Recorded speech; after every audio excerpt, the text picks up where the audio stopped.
Ukraine से भारत लौटे एक और छात्र हेमंत भारद्वाज ने सुनाई आप बीती।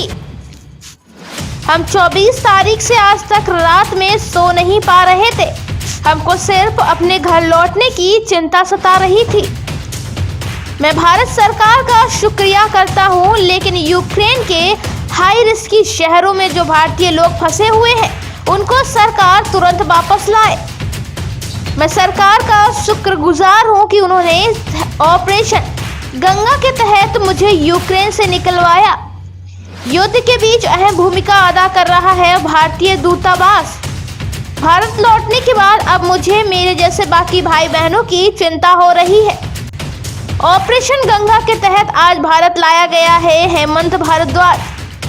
हेमंत भारद्वाज के माता पिता ने भारत को बहुत बहुत धन्यवाद दिया और सरकार से अपील की कि जो हमारे देश के और लोग और छात्र यूक्रेन में फंसे हैं उन्हें जल्द अपने देश वापस लाया जाए।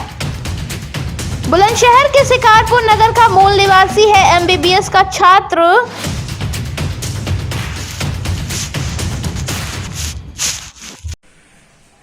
क्या नाम है आपका? मेरा नाम है शशि कुमार शर्मा है। अच्छा, आपके बेटे यूक्रेन पढ़ने गए थे? जी। तो वहाँ जब उस समय युद्ध चल रहा था तो किस तरह के घर में आपके घर में यहाँ किस तरह का माहौल था, और अब आपके बेटे घर वापस आ गए तो कैसा महसूस कर रहे हैं? देखिए सर, जब बच्चा हमारा यूक्रेन में फंसा हुआ था, बल्कि अपना बच्चा क्या पूरे भारतीय फंसे हुए थे वहाँ पर, हम सब लोग इतने डरे हुए थे। जब बम की आवाज सुनते थे, टीवी में देखते थे, सायरन बजते थे, तो हम लोग इतने भयभीत थे, ये सोचते थे पता नहीं किस पल क्या हो जाए। हमारा कोई भारतीय बच्चा या कोई स्टूडेंट, जो बच्चे विदेशों में वहाँ विदेशी बच्चे और भी जा जाकर पढ़ रहे हैं, कि किसी के साथ कोई दुर्घटना ना हो जाए। बस हमको रात को नींद भी नहीं आती थी, खाना भी अच्छा नहीं लगता था, पूरे दिन बच्चों की टेंशन रहती थी। और सर ये देखिए, युद्ध है, लड़ाई है, झगड़ा है, दो देशों के बीच के महायुद्ध हो रहा है, बमबारी हो रही है, तो ये तो स्वाभाविक सी बात है, डरना तो एक स्वाभाविक प्रक्रिया है। तो अब कैसी खुशी में अब क्या महसूस कर रहे हैं? जब बच्चा घर आ गया तो हमें बहुत ज्यादा खुशी है, बहुत गर्व महसूस कर रहे हैं, अपने भारत सरकार पर बहुत बड़ा गर्व महसूस कर रहे हैं। हम धन्यवाद करना चाहते हैं अपनी इंडियन गवर्नमेंट का, अपने इंडियन एम्बेसी का, जिन्होंने बड़े अच्छी तरीके से हमारे बच्चों को घर तक सुरक्षित पहुंचाया।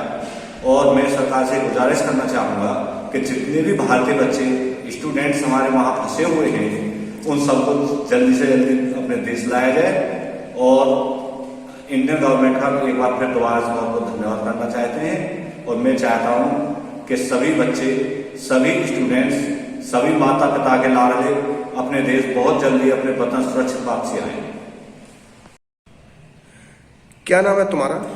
मेरा नाम हेमंत भारद्वाज है और मैं बुकोविना स्टेट मेडिकल यूनिवर्सिटी का एक स्टूडेंट हूँ, जो कि सेकेंड ईयर के सेकेंड सेम में हूँ यूक्रेन में। अच्छा, वहाँ जिस तरह से ये रूस और यूक्रेन का युद्ध चल रहा था, उस तरह से आपको किस तरह की परेशानियों का सामना करना पड़ा? बहुत सारी परेशानियों का सामना करना पड़ा। सबसे पहला जो सामना था वो था डर। हमको बहुत ज्यादा डर लगा, क्योंकि ऐसा था कि वहाँ पे जब सायरन्स बजते थे तो बहुत ज्यादा डर लगता था कि ऐसा ना हो कि हमारा हॉस्टल को बॉम्ब डाल दें या फिर अटैक हो जाए या फिर हम बचे ना, मर जाए, ऐसा सब कुछ था। दूसरा जो इशू था वो था खाने पीने का सबसे ज्यादा इशू, क्योंकि वहाँ पे मैक्सिमम शॉप्स ऐसी थी जहाँ पे सब कुछ खाना खत्म हो चुका था, तो खाने का भी बहुत बड़ा इशू था। और दूसरा इशू हमको सबसे ज्यादा रहा पैदल चलने का, क्योंकि हमारे यहाँ से रोमानिया बॉर्डर 50 किलोमीटर पड़ता है, जो कि हमको बहुत ज्यादा ट्रैफिक होने की वजह से पैदल चलना पड़ा। और खाने पीने का इशू तो था ही, और दूसरा जो इशू बढ़ गया था वहाँ पे ठंड। जब हम रोमानिया एंटर किए तो वहाँ पे -2 डिग्री टेम्परेचर था, जबकि हमारे पास जो कपड़े थे वो भी बहुत कम पड़ रहे थे उस टाइम पे, और बहुत ज़्यादा ठंड थी। हमने बस के लिए भी रोमानिया बॉर्डर क्रॉस करने के बाद 6 से 7 घंटे वेट किया है, और इतनी ठंड थी बहुत ज़्यादा। लेकिन रोमानियन गवर्नमेंट ने भी हेल्प की है खाने पीने की, लेकिन वो इतना इनफ नहीं था जितना होना चाहिए था।